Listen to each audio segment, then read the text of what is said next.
فمن السنن في أيام العشر وفي يوم عرفة التكبير، لقول الله جل وعلا: ليشهدوا منافع لهم ويذكروا اسم الله في أيام معلومات على ما رزقهم من بهيمة الأنعام.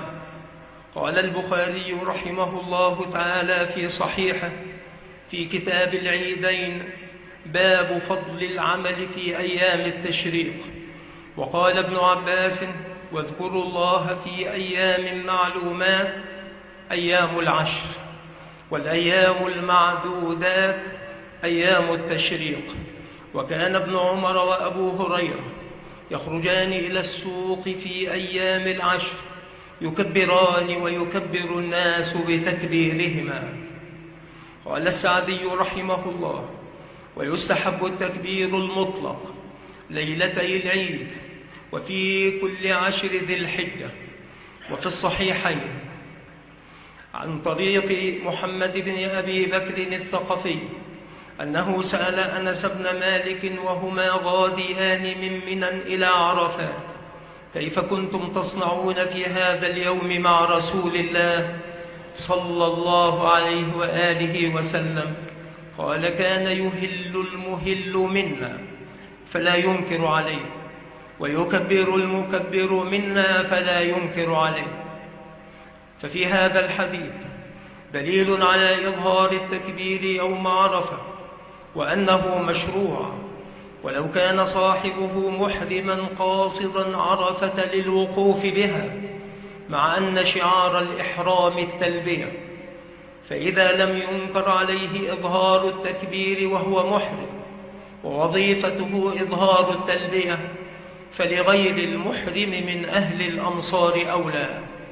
فهذا من أحسن ما يستدل به على استحباب إظهار التكبير يوم عرفة في الأمصار وغيرها، فإن يوم عرفة أول أيام العيد الخمسة لأهل الإسلام، ولذلك يشرع إظهار التكبير في الخروج إلى العيدين في الأمصار.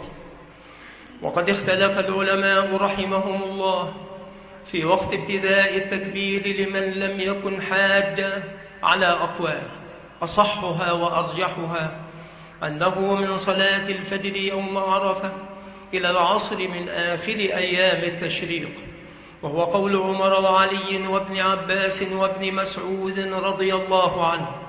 وإليه ذهب الثوري وابن عيينة وجزم به أحمد، واختاره أبو يوسف ومحمد وأبو ثور والشافعي في بعض أقواله.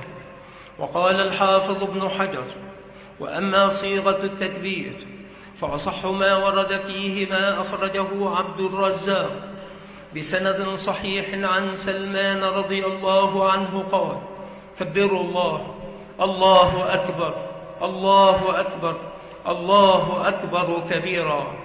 ونقل عن سعيد بن جبير ومجاهد وعبد الرحمن بن أبي ليلى، أخرجه جعفر الفريابي في كتاب العيدين من طريق يزيد بن أبي زياد عنه، وهو قول الشافعي وزاد: ولله الحمد.